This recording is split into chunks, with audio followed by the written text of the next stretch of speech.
Well, hello, Taurus, and welcome back to Divine Rebel. For those of you who don't know me, my name is Racy, and I'm going to be doing the reading for you today. For those of you who are new to the channel, this is a general message, so take it as it resonates. It could be like I'm speaking directly to you, involving other people. It could be something that they're dealing with. Take it how it makes sense for you. If it doesn't make sense, just leave it and let it go. It might make sense at a later time.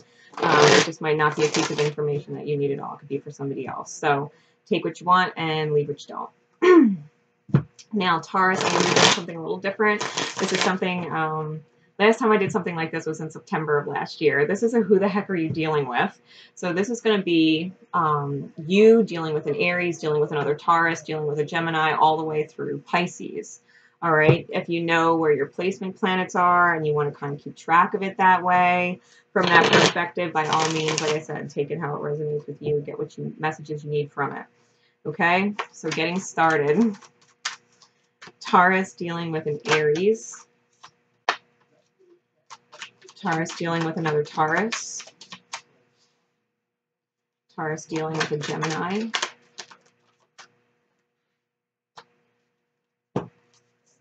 Taurus dealing with a Cancer.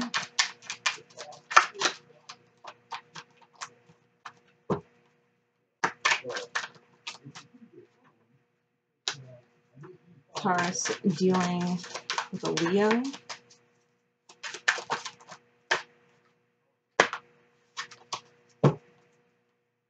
Taurus dealing with a Virgo. I'm told to just leave that for now. Okay.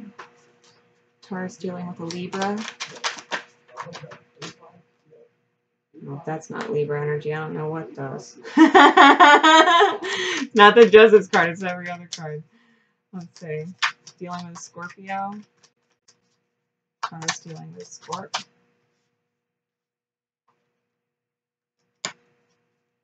Dealing with a Sag. Dealing with a Capricorn. Oops. Dealing with an Aquarius.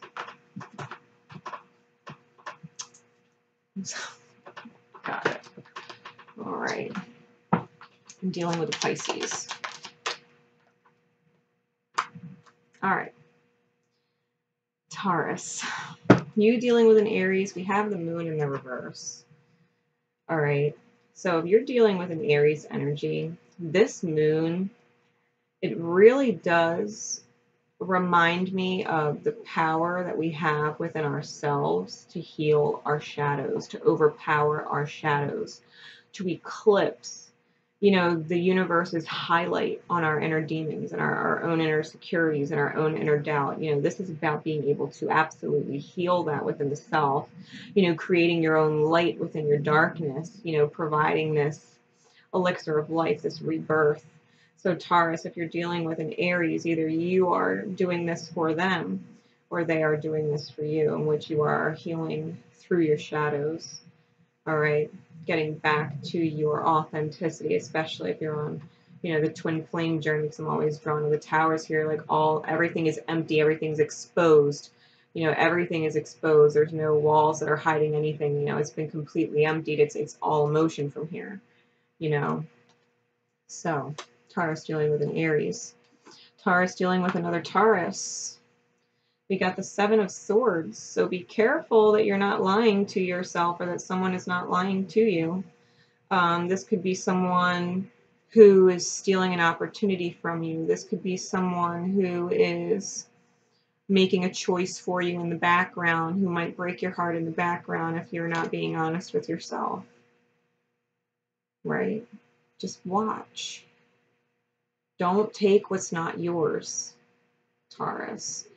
And don't withhold something that should be let go of. Because if you have something that belongs to somebody else, they come back and take it, well, you can't really be upset, so you shouldn't have it to begin with. So just be mindful of that, okay? Because this is the Thief card, this is a deception card.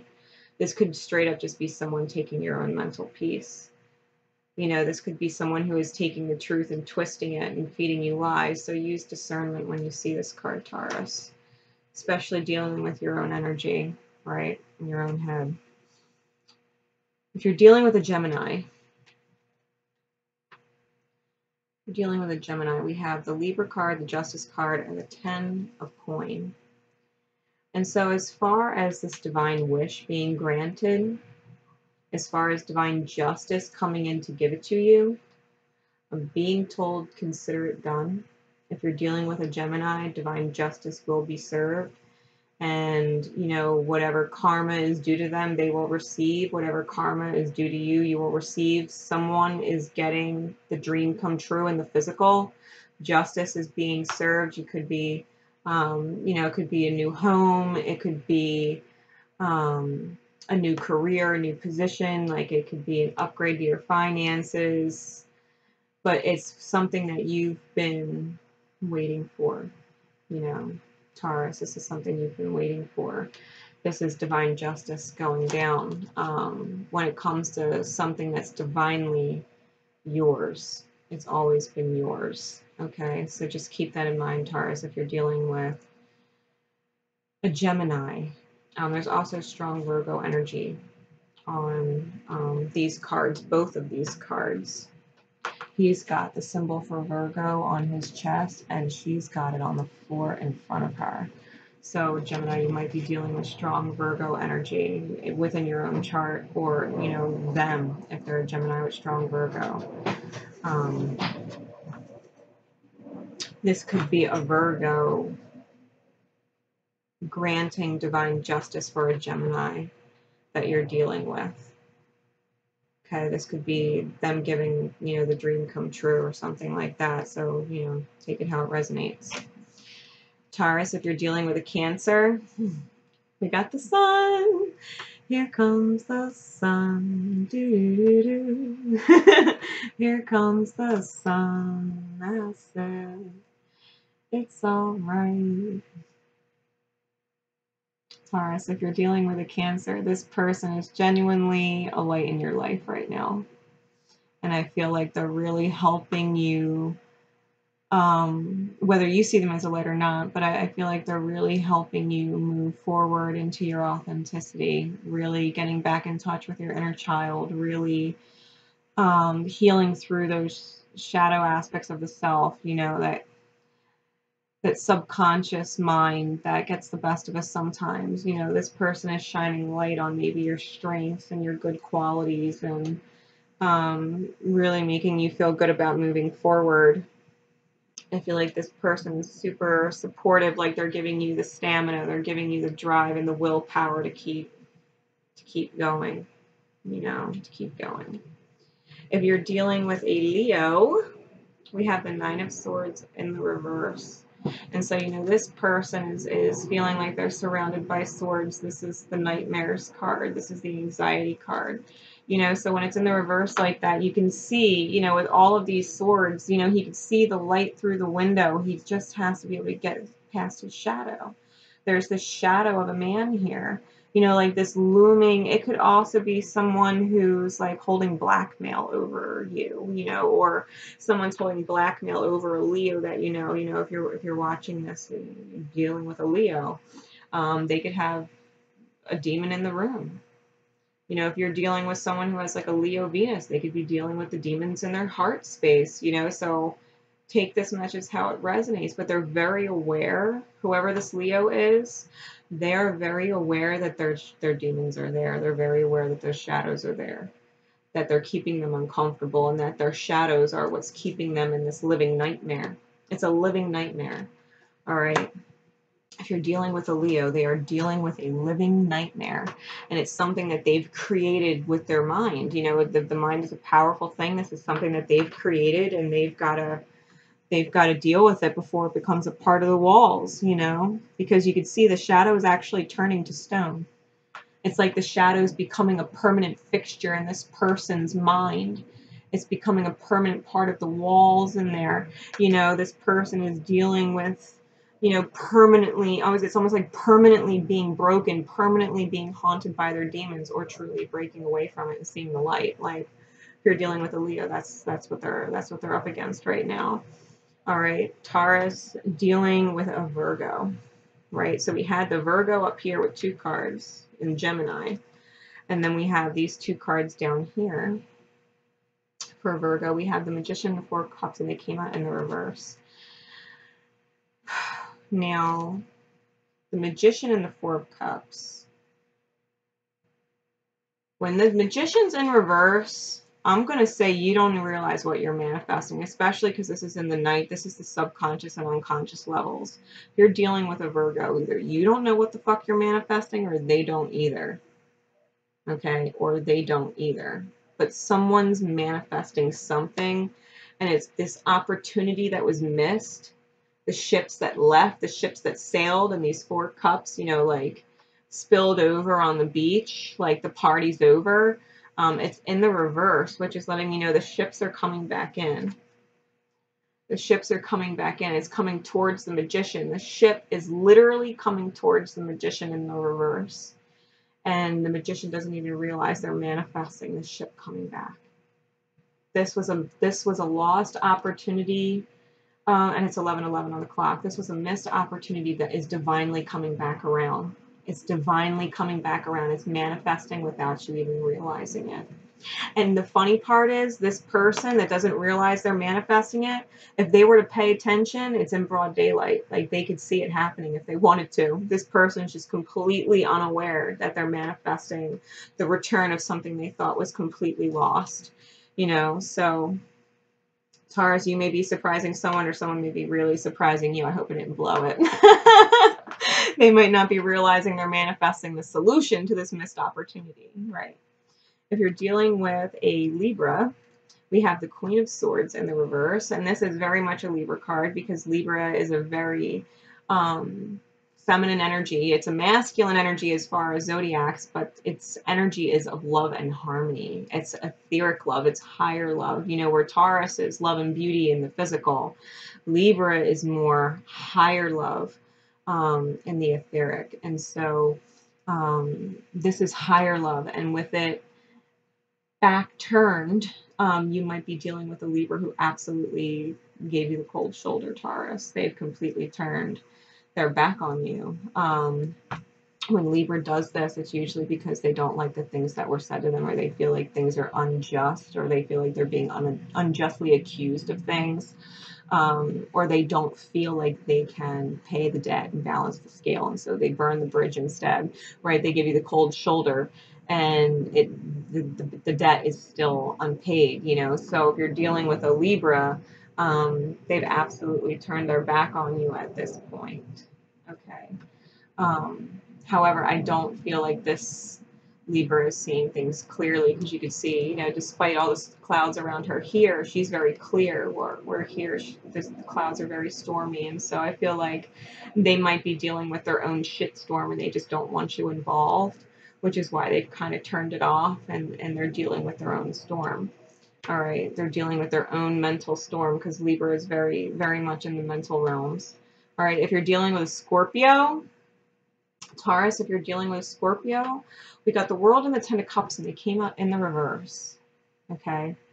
They came out in the reverse. And so if you're dealing with a Scorpio, I feel like with this card, this is the ending of a cycle that stung on its way out. This is an ending, a karmic cycle that ended with a little bit of a sting.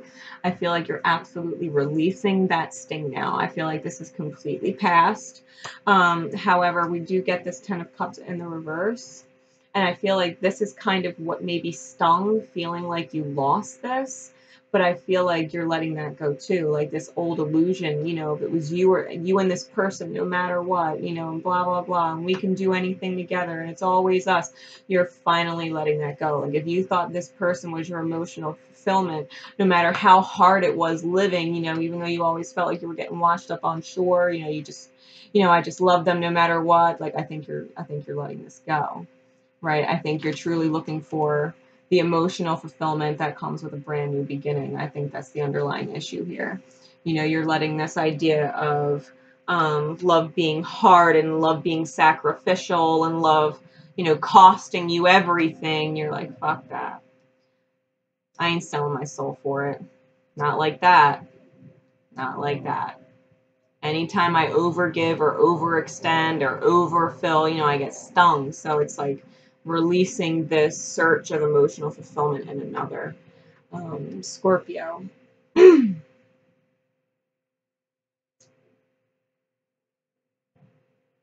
I'm also feeling like if something did end on a rough note, if something really did end on a bad note, and it kind of stung, and maybe you felt like you were losing this, 10 of Cups,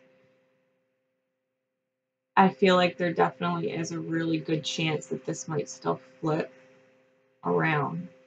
So, Taurus, take that how it resonates, because this side of the cards, you know, is very different from the meaning of these sides together. And I feel like with this upside down and reversed, it's almost like I'm feeling like the reversed mirror. So, you know, Taurus, if you feel like Scorpio is part of your journey, I would definitely give this a little time to heal from the sting, and just know that there's always a rainbow after every storm. And if it's meant to be, it's meant to be. You know, if it's meant to be, it's meant to be. Just, you don't put all your eggs in one basket, you know. You just don't. You keep yourself open in the meantime, you know, and don't wait around. Taurus, if you're dealing with a Sag, we have the Queen of Wands in the reverse, you know, so this could be a Sagittarius who most definitely turned her back on you too and is busy doing other things, focusing on self-love, focusing on what she's manifesting and creating in her life. And I don't feel like, if you know, if you're dealing with Sagittarius, you know, either you have to follow their lead or they're moving on without you is kind of the energy I'm getting. All right, this is someone who's, you know, manifesting and looking at the big picture. She's looking at legacy is the word I'm hearing. She's looking at legacy. Sagittarius is looking at legacy on her own. And what she leaves behind is like as far as her mark on the world, you know, is the kind of energy I'm feeling. So Taurus, if you're dealing with Sagittarius, she's moving towards legacy. And you're either going to keep up or or get left behind, right? Sagittarius. So if you're dealing with a Capricorn, Taurus, if you're dealing with a Capricorn, this is my social media spy card. So you definitely have somebody, you know, in the cloud, in the World Wide Web, who's not making themselves known to you. They're in shadow, but they're definitely watching you, and they're definitely getting communication from you. They may or may not use that communication against you. So just be mindful. You know if this person is a good energy or a bad one. Or a selfish one who just has strong self-interest and they throw you under the bus for something, like just watch. Just watch if you know that there's a Capricorn kind of eyeing you, because I'm getting sneaky with this. I'm getting sneaky with this. It's somebody. I don't get this message every time I get this card. I'm feeling like this is definitely someone who would use your words against you, or try and make your life more difficult by twisting them, or by exposing them to certain people and saying certain things. Like, just watch, Taurus, okay? If you're dealing with an Aquarius, we have the Knight of Wands and we have the Chariot, both on the back side. So if you're dealing with an Aquarius, this person is having an epiphany moment. The Aquarius is having an epiphany moment, and they are moving towards their divine path a whole lot faster than you think. The divine, not only is it inspiring them in their subconscious and unconscious states and dream state, and it's hammering them around the moon energy, right, which the Chariot rules. I feel like it's sparking a fire in them. I feel like there's almost a bit of torture to it. I feel like if you're dealing with an Aquarius, they might be being bombarded by the universe as far as synchronicities and as far as things that are happening that are out of their control. I feel like the universe is pushing them forward, whether they like it or not, in a certain direction, right? In a certain direction. It's almost like the universe is taking all their other options away and saying, hey, this is your only option. You know, this is your path, remember? This is where you're supposed to be and what you're supposed to be doing. All right, so you're dealing with an Aquarius. They could have strong Cancer in their chart, or you could have strong Cancer in your chart, which means, you know, I think they're coming towards you. But this person has the Ace of Cups with them, and they've got a fire lit. You know, they've got that fire lit, and they're moving. If you're dealing with a Pisces, we have the Knight of Pentacles in the reverse. All right, backside and reversed. So I feel like this person, if they were mentally stuck before, they're not stuck anymore. They're not stuck in their thoughts anymore. They might not be doing anything yet, but they're not stuck in their thoughts. If they were being overly cautious in their thoughts, I think they've gotten clear on it. So Taurus, I hope that helps you. I hope that helps, you figure out everything that you're dealing with and who you're dealing with, and gives you some insight. If you want more information, with these readings, I'm going to be doing all the extendeds on Facebook and my Zodiac extendeds for 2019. If you want to know what that is, you can find me on Facebook at Divine Rebel Readings, and we can get into that. It's for those of you who aren't familiar with the groups, it's $20 for the month or $120 for the rest of the year, and all of those messages are in definitive time, where these ones are timeless. The ones that I intend for that group are definitive time, so they make sense in hindsight. Until next time, guys, love each other, and most importantly, love yourselves. Bye.